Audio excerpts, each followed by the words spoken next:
नमस्कार। हाल ही में दिल्ली एक कार धमाके से दहल गई। तो चलिए आज बात करते हैं इसी घटना की। अब तक की जांच में क्या-क्या सामने आया है, क्या सुराग मिले हैं और कौन से सवाल अभी भी बाकी हैं, आइए समझते हैं। तारीख थी 10 नवंबर 2025 और जगह थी दिल्ली का बिल्कुल बीचों बीच ऐतिहासिक लाल किला इलाके का मेट्रो स्टेशन। एक बिल्कुल आम दिन, एक आम शाम, जब शहर अपनी रफ्तार से चल रहा था। और फिर अचानक एक कार में हुए जोरदार धमाके ने सब कुछ बदल कर रख दिया और शाम की शांति एक झटके में खत्म हो गई। और यहीं से शुरू हुई एक बहुत बड़ी और उलझी हुई जांच की कहानी। तो सवाल यह है कि आखिर उस शाम हुआ क्या था। चलिए सबसे पहले उन शुरुआती तथ्यों पर नजर डालते हैं जो जांच एजेंसियों ने अब तक लाल किले के पास हुए इस धमाके के बारे में हमें बताए हैं। शुरुआती रिपोर्ट्स के मुताबिक इस धमाके में 8 से 13 लोगों की जान चली गई। देखिए, ऐसे मामलों में शुरुआती घंटों में आंकड़ों में थोड़ा फर्क होता ही है क्योंकि सिचुएशन बहुत कंफ्यूजिंग होती है।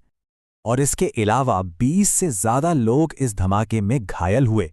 ये नंबर्स हमें सिर्फ एक अंदाजा देते हैं कि वो मंजर कितना भयानक रहा होगा। इतनी बड़ी घटना के बाद जाहिर है सरकार और जांच एजेंसियों का रिएक्शन भी बहुत तेज था। तो उन्होंने इसे ऑफिशियली क्या कहा और कौन से कानून लगाए गए, ये जानना जरूरी है क्योंकि इसी से जांच की पूरी दिशा तय होती है। केंद्र सरकार और जांच एजेंसियों ने इसे सीधे सीधे एक आतंकवादी या संदिग्ध आतंकी घटना बताया। मतलब इसमें कोई शक नहीं रखा गया कि ये एक सोचा समझा हमला था। और इसके साथ ही एक्शन में आया UAPA। ये भारत का एक बहुत ही सख्त एंटी टेरर कानून है जिसे अनलॉफुल एक्टिविटीज प्रिवेंशन एक्ट कहते हैं। जब ये कानून लगता है तो इसका मतलब है कि एजेंसियां इस केस को पूरी गंभीरता से ले रही हैं और उन्हें जांच के लिए काफी ज्यादा अधिकार मिल जाते हैं। तो चलिए अब जरा इन्वेस्टिगेशन की डिटेल्स में चलते हैं। धमाके के ठीक बाद पुलिस और NIA यानी कि नेशनल इन्वेस्टिगेशन एजेंसी ने सुराग ढूंढने शुरू किए। कैसे? शुरुआत में ही एक कंफ्यूजन सामने आया। पता है क्या? गाड़ी को लेकर पहली रिपोर्ट्स में कहा गया कि ये एक हुंडई i20 थी, लेकिन बाद में जांच इकोस्पोर्ट जैसी किसी और गाड़ी पर फोकस हो गई। ये दिखाता है कि शुरू में मौके पर कितना केओस रहा होगा। लेकिन जमीन पर काम बहुत तेजी से शुरू हुआ। एक तरफ फोरेंसिक टीमें सबूत जुटा रही थी, दूसरी तरफ सैकड़ों CCTV फुटेज खंगाले जा रहे थे। दिल्ली में जो भी इंपॉर्टेंट लोकेशंस हैं वहां सिक्योरिटी बढ़ा दी गई और साथ ही कार डीलरशिप के रिकॉर्ड्स भी चेक होने लगे। और फिर जांच में आया एक बहुत बड़ा मोड़।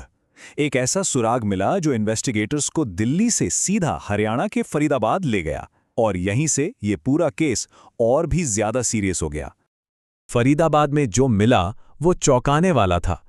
रिपोर्ट्स के मुताबिक वहां से भारी मात्रा में विस्फोटक और असॉल्ट हथियार बरामद हुए। अब यह साफ हो गया था कि ये सिर्फ एक कार बम नहीं था, इसके पीछे की साजिश कहीं ज्यादा बड़ी और गहरी थी। लेकिन सवाल उठता है कि इतनी बड़ी तैयारी आखिर क्यों? मकसद क्या था? ऑफिशियली इस हमले के पीछे का मोटिव अभी भी एक पहेली बना हुआ है। और इसी सवाल के साथ हम आते हैं उन बड़े सवालों पर जिनके जवाब मिलना अभी बाकी हैं। वो कौन सी गुत्थियां हैं जिन्हें जांचकर्ता अभी भी सुलझाने में लगे हुए हैं और जिनके बिना ये केस अधूरा है। सबसे पहला सवाल, हमले का तरीका। क्या ये एक सुसाइड अटैक था जिसमें ड्राइवर भी मारा गया या फिर बॉम्ब को रिमोट से डेटोनेट किया गया? ये जानना बहुत जरूरी है क्योंकि इससे साजिश करने वालों के बारे में बहुत कुछ पता चल सकता है। दूसरा और उतना ही जरूरी सवाल, ये विस्फोटक आए कहां से? इनका सोर्स क्या है? अगर इसका पता चल जाए तो जांच एजेंसियां उस पूरे नेटवर्क तक पहुंच सकती हैं जिसने ये सब सामान सप्लाई किया। और आखिर में वो सवाल जिसका जवाब हर कोई जानना चाहता है, इस हमले के पीछे है कौन? कौन सा संगठन? कौन लोग हैं जिन्होंने दिल्ली को दहलाने की ये साजिश रची? जब तक इसका जवाब नहीं मिलता तब तक न्याय का इंतजार रहे।